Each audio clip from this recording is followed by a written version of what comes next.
আওয়ামী লীগকে কিন্তু নিষিদ্ধের দাবিও আছে। মির্জা ফখরুল ইসলাম আলমগীর মানে বিএনপির যিনি মহাসচিব, তিনি কিন্তু আবার বলতে চান যে আওয়ামী লীগ নিষিদ্ধ হলে, ভোটে না এলে গণতন্ত্র চর্চা পূর্ণতা পাবে না, মাঠ ছাড়া আওয়ামী লীগ মাঠে আসুক। এইটা চান আপনি নাকি চান না? দুইটা ভাগে প্রশ্নটা বিভক্ত, যে আওয়ামী লীগের কাকে ধরা হবে কাকে ছাড়া হবে এটা ক্ষেত্রে কোনো পিক এন্ড চুজ আছে কিনা, দুই হচ্ছে আওয়ামী লীগকে নিষিদ্ধ করা হোক এরকম আপনি চান কিনা। বিষয়টা হচ্ছে আওয়ামী লীগের যারা পালিয়ে যেতে সক্ষম হয়েছেন, এটা মূলত হচ্ছে যে পুরা প্রশাসন যন্ত্রের ভিতরে তাদের গত 15 বছরে তাদের যে প্রশাসন যন্ত্র আছে, বিভিন্ন যন্ত্রে বিভিন্ন প্রতিষ্ঠানে তাদের যে লোকেরা আছে, ফলত তাদের একটা সহযোগিতা তারা পেয়েছেন রাষ্ট্রের প্রাথমিক এক ধরনের কি বলবো আমি, এক ধরনের দৃঢ় কার্যক্রমের সুযোগে, মানে রাষ্ট্র তো তখনও গুছিয়ে উঠে নাই, বরং অনেকগুলো ইনস্টিটিউশনকে অ্যাক্টিভেট করতে হয়েছে। ফলে ওই সুযোগটা তারা নিয়েছেন এবং যারা ফেসিস্ট যারা ছিল প্রশাসনে এবং অন্যান্য জায়গাতে, তারা তাদেরকে সহযোগিতা করেছেন। ফলত এখানে গভর্নমেন্ট সাইড থেকে স্পষ্টভাবে কোনো পিক এন্ড চুজ নেই, বরং এটা মূলত সেই সময় সুযোগটা নিয়ে রাষ্ট্রের একটা রাষ্ট্রের ইনস্টিটিউশন গুলো ভেঙে পড়েছে। এটা খুবই স্পষ্ট, আপনারা দেখেছেন যখন গণঅভ্যুত্থান হয়েছে, কারণ এটা পুরোটাই ফেসিস্ট একটা রেজিমে তৈরি করা ইনস্টিটিউশন ছিল সবগুলো। ফলত আমরা তো এই ইনস্টিটিউশন গুলোকে এক ধরনের সংশোধন, রিফর্মস এবং কোথাও কোথাও বিলোপের কথাও বলেছি। ফলত ওগুলো থাকা অবস্থাতে ওরা এই সুযোগটা পেয়েছে। এটা সরকারের কোনো ইন্টেনশনাল বা সরকারের অংশীজন কারো ইন্টেনশনাল ডিসিশন না, কাকে চুজ এন্ড পিক করবে।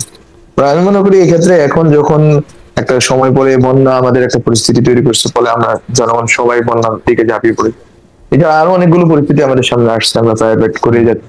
বলতে ওখানে আমরা ইনস্টিটিউশন গুলোকে অ্যাক্টিভেট অলরেডি শুরু হয়েছে, দেখতেছেন আপনি ল অ্যান্ড অর্ডার সিচুয়েশন ধীরে ধীরে ভালো হচ্ছে।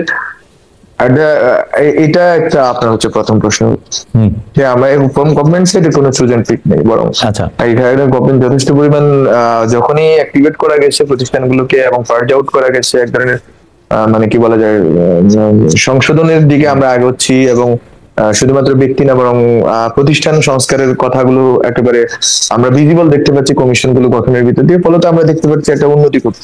উন্নতি ঘটার সাথে সাথে দেখবেন যে আপনি আইনত এবং আগের মতো যেন তেন মামলা দিয়ে গ্রেপ্তার করা হচ্ছে না, বরং সুনির্দিষ্ট ভাবে গ্রেপ্তার করা শুরু হয়েছে। আমরা মনে করি যে গ্রেপ্তার হবে এবং তাদের মানবাধিকার নিশ্চিত করে তাদের যথাযথ বিচারের আওতায় নিয়ে আসে। আর দ্বিতীয় কোয়েশ্চেনটা যদি আবার একটু বলেন, সেটা হচ্ছে আওয়ামী লীগ নির্বাচনে আসুক, রাজনীতিতে আসুক, সেইটা আপনাদের চাওয়া কিনা, নাকি আওয়ামী লীগকে নিষিদ্ধ করার পথেই আপনারা যাচ্ছেন? এটা আমাদের আমি যদি বলি, আমাদের এখনো স্পষ্ট ভাবে ফ্রম গভর্নমেন্ট সাইড এটা ডিসিশন মেড হয় নাই, কিন্তু একটা বিষয়ে ছাত্রদের দিক থেকে আমরা রিসেন্টলি শুনতে পাচ্ছি, সেটা হচ্ছে ছাত্রলীগকে নিষিদ্ধ করার বিষয় সন্ত্রাসী সংগঠন হিসেবে।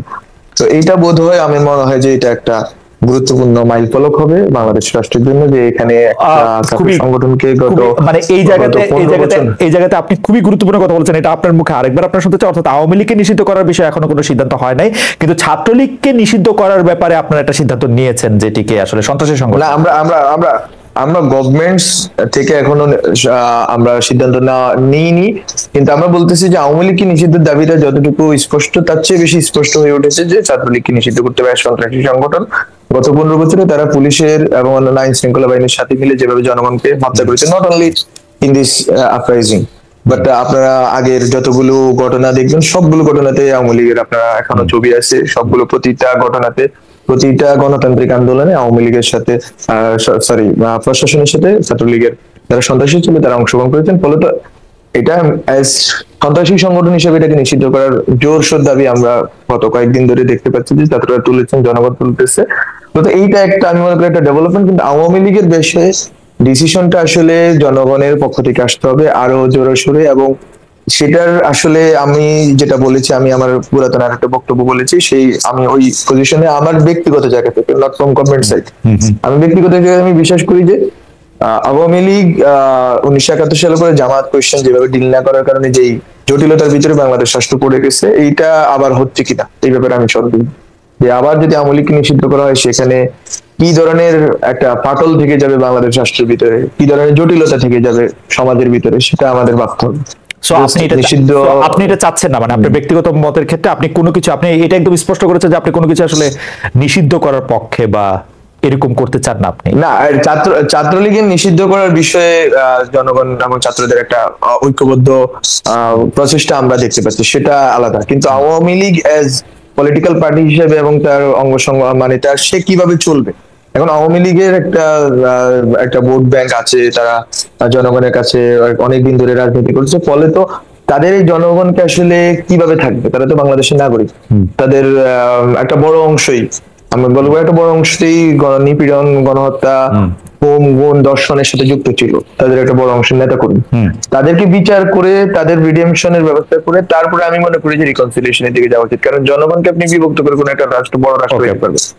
তো এইটা আমার পজিশন, ব্যক্তিগত পজিশন, এবং এই পজিশন আমি আগস্টের 5 আগস্টের পরেই বোধহয় আরো 1-2 সপ্তাহ পরে আমি অবস্থান ব্যক্ত করেছি, এবং আমি মনে করি যে এই ক্ষেত্রে আমাদেরকে সবগুলো রাজনৈতিক সংগঠনগুলো মতামতের ভিত্তিতে ডিসিশন নিতে হবে, এবং জনগণের একটা বৃহত্তর অংশের মতামতের ভিত্তিতে ডিসিশন নিতে হবে, যাতে এটা কোনো ধরনের ফাটল না তৈরি করে সমাজের ভিতরে, রাষ্ট্রের ভিতরে, এবং রাষ্ট্রকে অকার্যকর করে তুলতে বা রাষ্ট্রকে বিশৃঙ্খলাময় করে তুলতে ভূমিকা নেবে। ফলে আমরা গ্রেটার ইন্টারেস্টের দিকে দেখবো, এবং ওখানে আওয়ামী লীগের নিষিদ্ধ করা যদি মনে হয় যে বাংলাদেশের গ্রেটার ইন্টারেস্টের জন্য গুরুত্বপূর্ণ এবং ফেসিস্ট ইডিওলজি এবং প্রবণতা বিলোপের জন্য প্রযোজ্য, তাহলে আমি মনে করি জনগণের সংঘবদ্ধ দাবি এবং প্রচেষ্টার ভিতর দিয়ে এটা নিষিদ্ধ হয়ে যাচ্ছে। জনাব আলম, আমাদের ওপেন রাখছি, আমরা ওপেন রাখছি যে আমরা সংবিধান প্রশ্নটা আপনার জন্য সবার শেষে রাখছি, তার আগে আমাদের ছোট করে 2-1টা প্রশ্ন আছে, এটা যদি আপনি ছোট করে জবাব দিয়ে দেন। সেটা হচ্ছে যে প্রধান উপদেষ্টাকে কটূক্তি করার অভিযোগে মামলা, প্রধান উপদেষ্টার প্রশংসাসূচক সচিত্র অ্যাসাইনমেন্ট করতে হচ্ছে স্কুলে। আমরা দেখতে পাচ্ছি যে উপদেষ্টাদের বিরুদ্ধে কথা বললেও সেখানে মামলা হয়ে যাচ্ছে। সেগুলিকে আপনারা কিভাবে দেখেন? একজন প্রধান উপদেষ্টাকে বা সরকারকে সমালোচনা করার জন্য একজন সরকারি কর্মকর্তাকে বরখাস্ত করা হয়েছে। আমরা কি আসলে সেই আওয়ামী লীগ আমলের স্টাইলই রয়ে গেছে কিনা জনাব মাহফুজ আলম? এখন এখানে হচ্ছে গুরুত্বপূর্ণ যে ইকুয়েশন, সেটা হচ্ছে একটা ফ্যাসিস্ট ইডিওলজি এন্ড দল পরাজিত করা, আর এর পরবর্তী সরকারকে আপনি আগের কোন সরকারের সাথে মিলিয়ে দেখতে পারেন। এটা হচ্ছে এক ধরনের গুরুত্বপূর্ণ, যেটা অনেকেই ইভেন এখানকার রাজনৈতিক সংগঠনগুলোর ভিতরে অনেকেই হয়তো ভুলে যান। এটা একটা এক্সট্রাঅর্ডিনারি সিচুয়েশনে আমরা আছি। সেখানে আসলে আওয়ামী লীগের কোন কাজের সাথে আমাদের তুলনা করাটা একবারে মানে আমরা মনে করি যে এটা একটা অন্যায্য হবে। But at the same time আমি যেটা বলবো যে এটা প্রধান উপদেষ্টাকে কটূক্তি করার জন্য যতটা না, বরং এটা হচ্ছে যে শহীদ আবু সাইদ কটূক্তি করার জন্য, এবং তাকে সন্ত্রাসী হিসেবে ঘোষণা করার জন্য। আপনি একজন শহীদকে কোনোভাবে একজন সন্ত্রাসী বলতে পারেন না। এইটা হচ্ছে যে পাকিস্তানিদের এরকম টার্ম ছিল, পাকিস্তানিরা মূলত যারা মুক্তিযুদ্ধ ছিল ওদেরকে সন্ত্রাসী। তো মূলত ওরা পাকিস্তানিদের হানাদারদের মতো কথা বলতেছে। তো আমি মনে করি এটা গণঅভ্যুত্থান পরবর্তী সরকারের কাছে সবচেয়ে গুরুত্বপূর্ণ হচ্ছে এই 1500 শহীদ, প্রত্যেকজন শহীদ আমাদের কাছে গুরুত্বপূর্ণ। একজন শহীদের প্রতি কটূক্তি, এটা আমাদের পুরা রাষ্ট্রকল্পের বিরুদ্ধে আমি মনে করি ষড়যন্ত্র এবং কটূক্তি।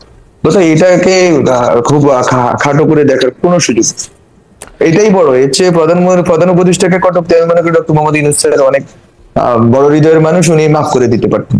কিন্তু when it comes to the Shahid, I think এটা it's tremendous। আচ্ছা, এটা অন্য জিনিস।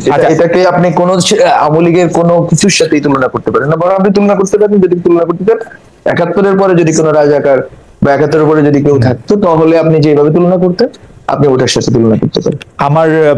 আমার পরবর্তী প্রশ্ন সংবিধান নিয়ে, কিন্তু আপনার কাছে দর্শকদের সবচেয়ে বেশি যে দাবি, যে বিষয়টা দিকে আপনি একটু, আমারও আপনার প্রতি একটা বিনীত অনুরোধ, আপনি এই জিনিসটার প্রতি একটু খেয়াল রাখবেন। সেটা হচ্ছে 43 BCS এর গ্যাজেট প্রকাশ সম্পর্কে।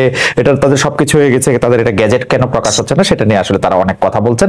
আপনি নিশ্চয়ই খুব শীঘ্র হয়ে যাবে, আশা করি খুব শীঘ্র হয়ে যাবে। আচ্ছা, আপনি সরকার